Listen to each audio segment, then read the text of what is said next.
I had a question for you. There's a lot of people who might think I'm being critical about a teammate because it's for the benefit of the organization. Yeah.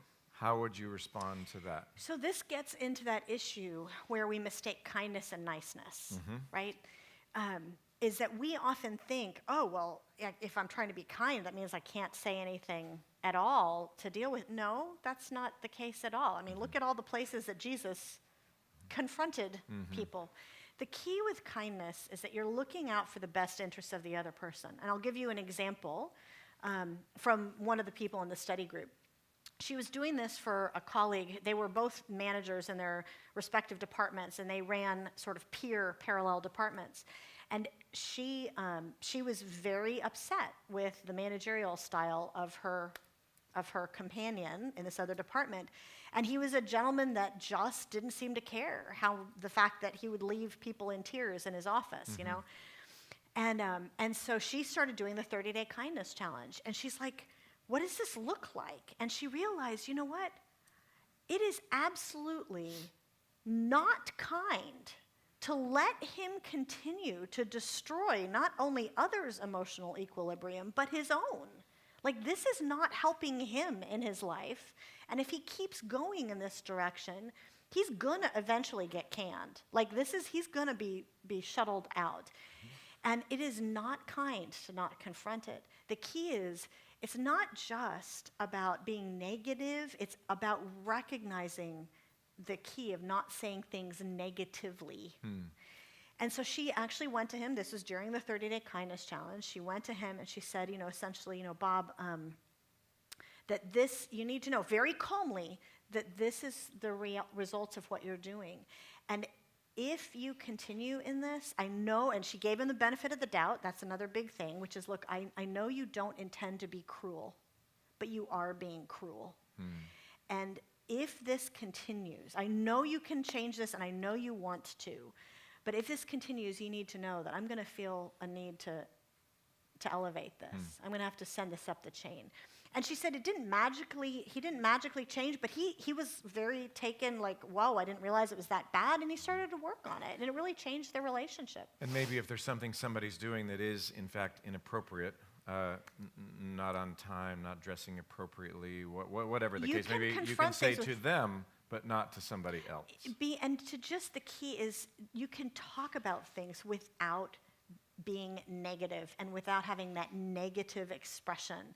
You can be calm, you can be kind, you can be productive, you can be strong, but it's not in their best interest for them to keep going with this. Okay. That would be unkind. Question from the audience is, does praying for someone count as generosity? Yeah, absolutely.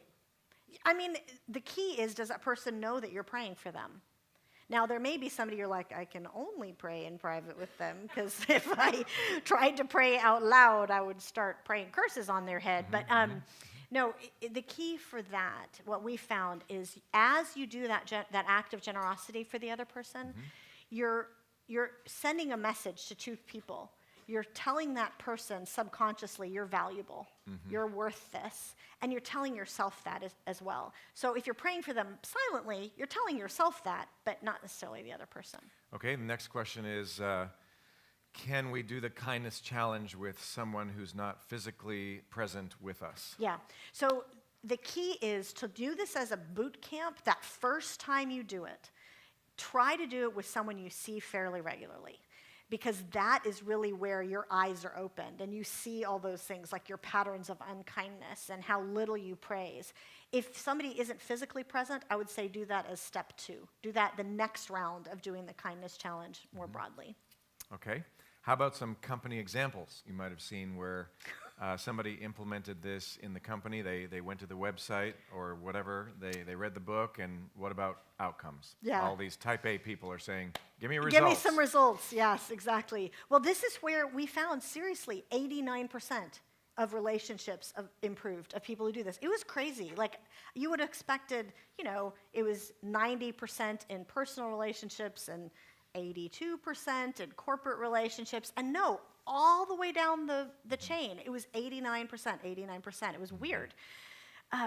And so what we found, for example, like that bank that I mentioned that did this, this was very, very early on in the process, which is why it keeps sticking in my head, as they had about 250 employees, and they had they had a bunch of different branches, and they had 2 different sort of headquarters sites in the Midwest.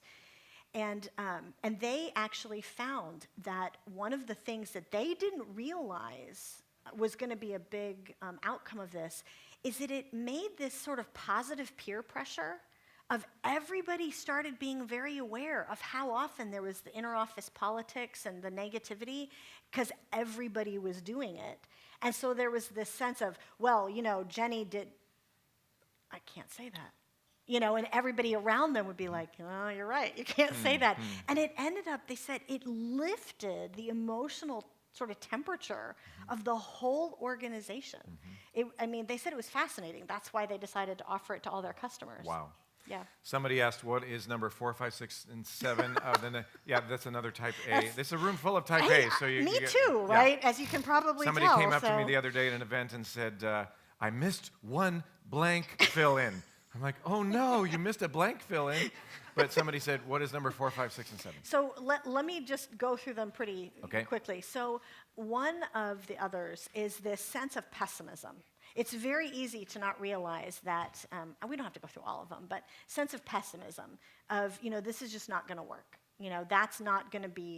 This is not going to be successful. It can be infectious, and it really actually is a type of unkindness because it sucks the enthusiasm out of other people for whatever it is.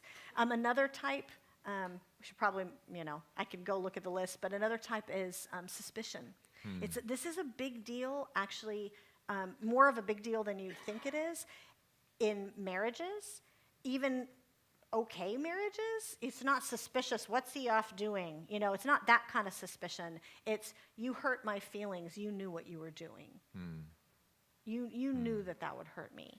And as opposed to believing the best of their intentions towards you, which is no, this is what we were talking about in the marriages session yesterday. It's like, no, they care about you.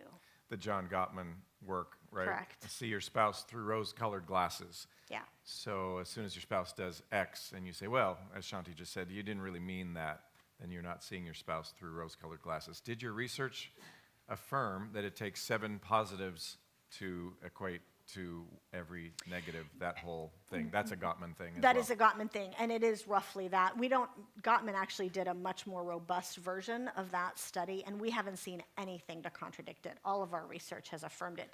Can you just say what it is for those who might have not known about it? The idea is, some of you probably are aware, is that for every negative comment that's made, even if you don't see it as negative, that it sort of soaks into your soul in a weird way, and that in order for that person to believe that you care about them or that you have their best interests at heart or that you have their back, whatever the situation is, you need to have some number, 5, 6, 7, 10, whatever it is, of positive comments to be able to make up for what that damage did of the negative one. But what we found, which is crucial, is it's not just that it's a you need to improve kind of comment. It's that negative tone. It's that non-affirming negativity. And I'll end with this example. One of the people that we were talking to, I've actually known for years. He has run a business for years and years, and has had many different employees cycle through and has had to fire more than his fair share of his employees who just couldn't cut it because they have very, very high expectations. So he's fired dozens and dozens of people over the years. And he says most of those people, most of them, come back and ask him for a referral to their next job or to another job down the road. They ask him to be a referral for this job because he is so good at talking to them and addressing that this is just not a fit for you. You have all of these gifts. You're an incredibly strong person in all these areas, but this area, it's not the right fit, and you need to go use your strengths in these other areas. So literally they're fired, and yet they leave feeling kind of good about themselves, right? So much so that they ask him for a recommendation to their next job along. I just thought that that Wow. was a perfect example of Wow. this. Yeah. Well, to just segue for a minute before we run out the door, For Women Only is a book that Shaunti mentioned. If you want to hear about how that book works, just go talk to my wife, Shelley. She says it helped her finally understand me, which is almost impossible. So For Women Only is a great book. It's sold 2 million copies in the series. And guys, go grab that book for your wife, or wives, go grab that book for yourself. And the companion to it is For Men Only, and that, I think, is in the back, too. So, Shaunti, thanks for coming. I'm so glad you traveled from Atlanta, and we Absolutely. really appreciate it. Thanks so much. All right.